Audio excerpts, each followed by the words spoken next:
ಅಣ್ಣನಿಗೆ ಅರ್ಪಿಸಿದೆ ಸರಿ, ಇಲ್ಲದಿದ್ದರೆ ಇನ್ನ ಪ್ರಾಣ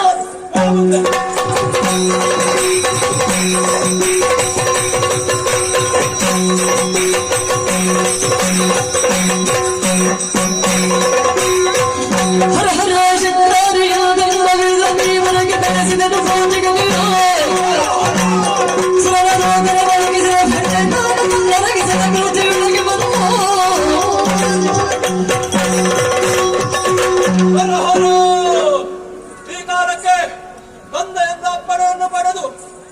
ಕ್ಷೇತ್ರವನ್ನು ಪ್ರವೇಶಿಸಿದೆ. ಆದರೆ ಇಂದಿನ ಕಾಲಕ್ಕೆ ಈ ಮಾನವರಿಂದ ಅಡಿಗಡಿಗೆ ನನ್ನ ಪಾಲಿಗೆ ಸೋಲಾಗುತ್ತಾ ಇದೆ. ಉಗ್ರವಾದಿಗಳನ್ನು ಗೆದ್ದ ಶುಕ್ರಾರಿಗೆ ಈ ಕಾಲಕ್ಕೆ ಸೋಲವಾಯಿತು. ಇದಕ್ಕೆಲ್ಲ ಕಾರಣ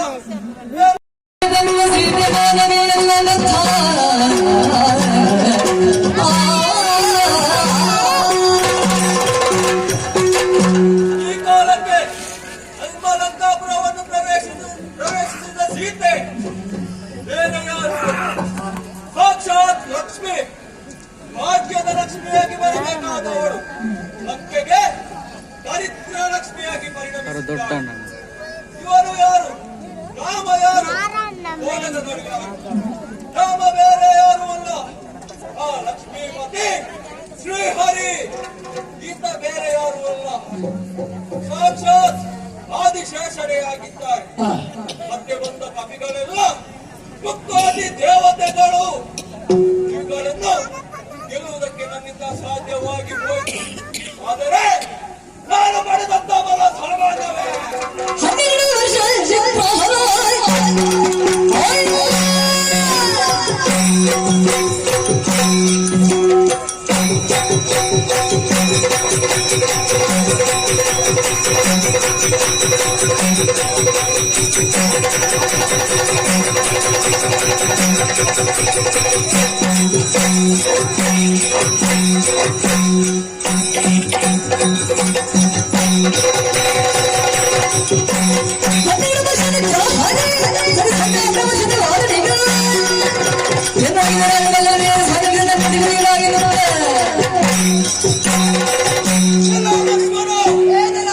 ಒಂದೊಂದು ಸೋಲಿಸಬೇಕಿದ್ದಾರೆ, ಅಂತಿಂತವರಿಂದ ಸಾಧ್ಯವಿಲ್ಲ.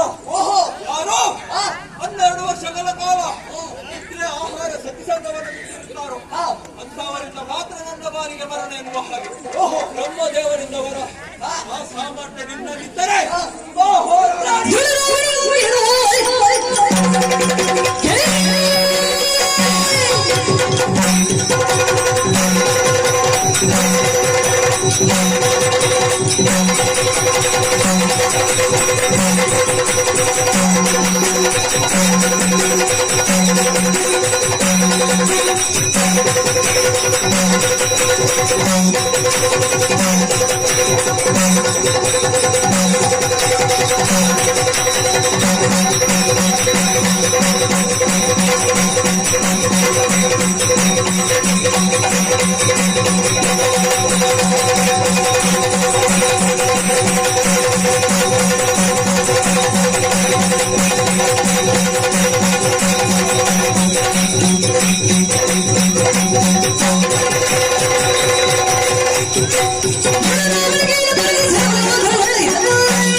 ನಿನ್ನನ್ನು ಗೆಲ್ಲುವುದಕ್ಕೆ ವಿಶೇಷವಾದ ವ್ರತ ಬೇಕೆ? ವ್ರತವನ್ನು ಸಾಧಿಸಿದೇನು ಇಲ್ಲವೇ ಎಂದು ಕ್ಷೇತ್ರದಲ್ಲಿ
ನನಗೆ ತಾಗಿದಂತಹ ಬಾಣಗಳನ್ನು ನನಗೆ ನೋಯದ ಹಾಗೆ ಶ್ರೀರಾಮಚಂದ್ರವ ತೆಗೆದಿದ್ದಾರೆ.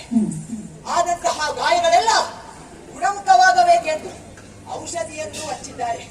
ಅಷ್ಟೇ ಅಲ್ಲದೆ ಕೃತಿ ಸೌಮಿತ್ರಿ ಎಂಬಂತಹ ಬಿರುದು ಕೂಡ ನನಗೆ ಕೊಟ್ಟಿದ್ದಾರೆ.